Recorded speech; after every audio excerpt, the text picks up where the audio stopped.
Thank you, Riv. And coming straight to you, Zyrene, we saw Pawn pull out the Azir, proving he can play it just as well as EasyHoon or Faker. Thoughts on that? This is pretty much my favorite team composition in League of Legends at the moment because you've got multiple sources of persistent damage. You've got so much late game threat, objective control with the Nunu, 2 tanks, and overall, it's just absolutely amazing. And the Annie and the Maokai synergy gives you engage power, and then you have disengage with the Azir. You cover almost all your bases, except for things like early game pressure. But the way Clearlove played the Nunu was basically like an early ganker. It was absolutely amazing to watch it. And then Pawn stepping up. He did shake a little bit in the laning phase. EasyHoon had a really good one, but then things just started to collapse around that mid lane. And I think that's where it got out of hand. Coming to the game, we thought that the Annie would be a really contested pick, and I'm surprised that SKT kind of just let it roll by and ignore how important this pick was, and EDG took it in the first rotation with the Maokai, so the game has evolved, this series in particular, to a point where you're not saving picks at all. You're just picking what you know is strong and what's working against the opposing team.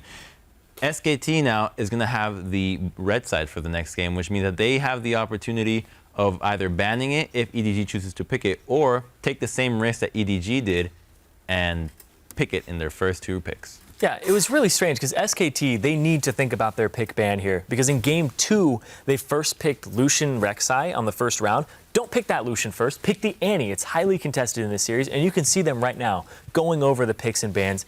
Faker on the screen, is he coming in for this one? I think that at this point they should really put in Faker.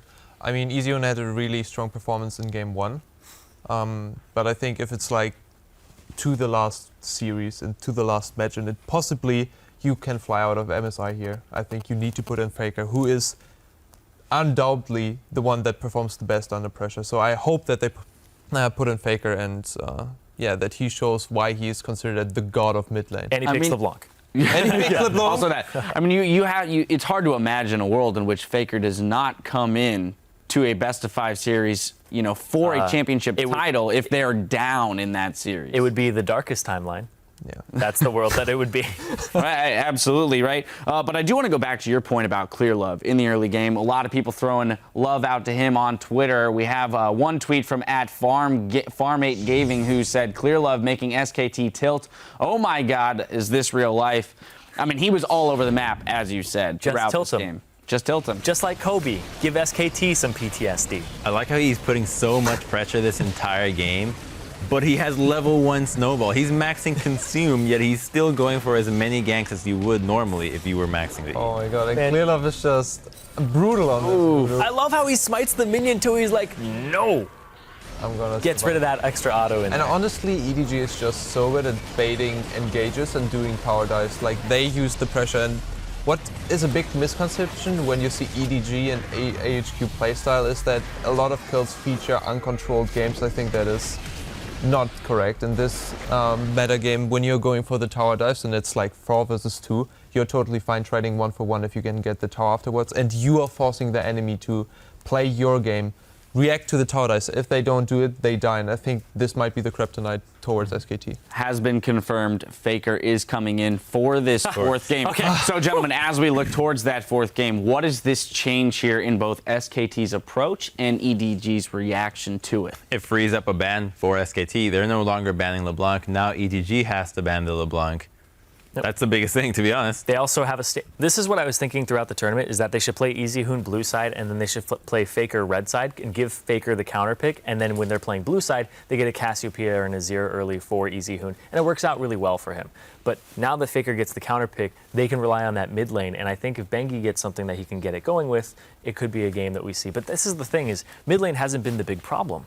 It's been the side lanes. It's been Marin in the top lane struggling, getting ganked by Clearlove, and also not getting that Maokai for himself, because he had a really good Maokai game, but we haven't seen him get that champion again. And I think that's something that he thrives on, and when he's on the Rumble, he just doesn't have the same team fight impact. And I feel like putting SKT, Faker, the god in the middle, into your game plan, and he's usually the one that, if you're down, is coming into the match.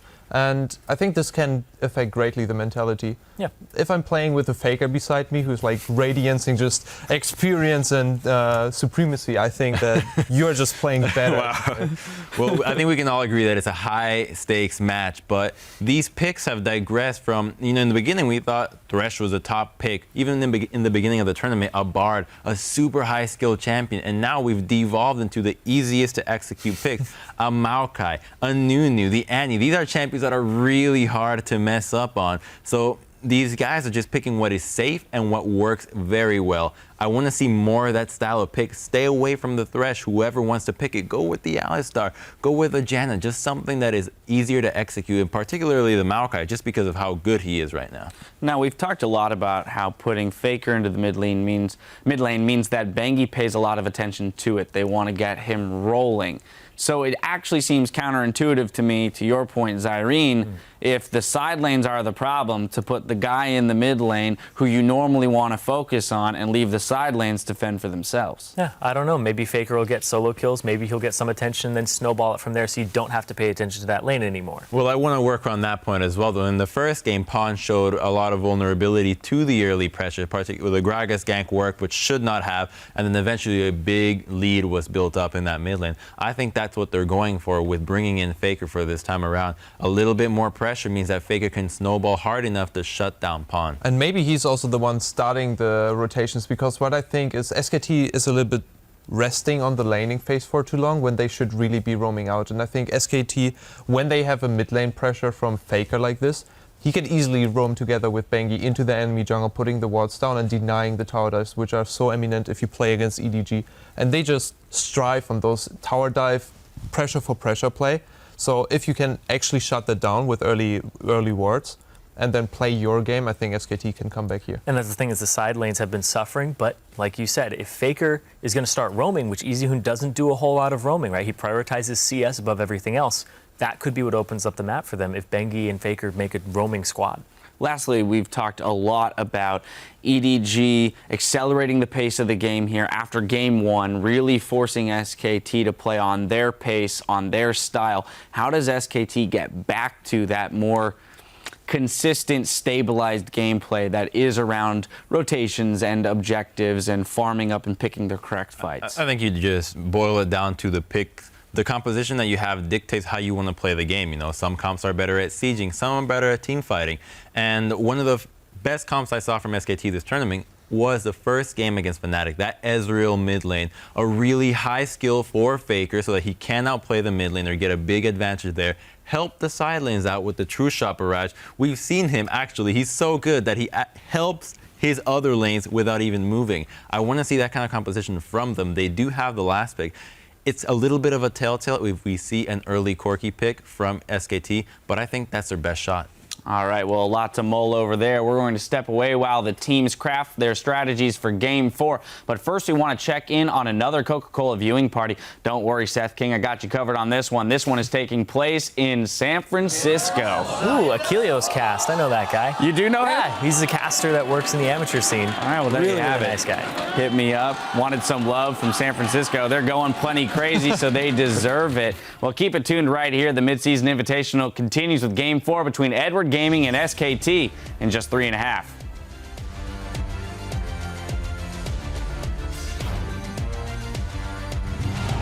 Last game, Edward Gaming was able to come out on top. Now's the chance for SKT to kind of bounce back. Gets popped up, there's the flash, and they may not have the chase. Arcane Smash coming in from Koro. There it is! Oh, he gets the fourth one! But it's a 5-0-0 clear up now. Deft on the outside, what a flash to get out of that hook, but he's gonna meet Marin as well on the backside. Deft in a bad spot, flashed into the pit by himself there, and he's almost staying alive. It is Marin that's gonna be able to take him down. EasyHoon gets knocked back by Emperor's Divide. That's gonna be Koro picking up a kill, and EDG are now 2 turrets deep. SKT forced to surrender. There was no way they were coming back there.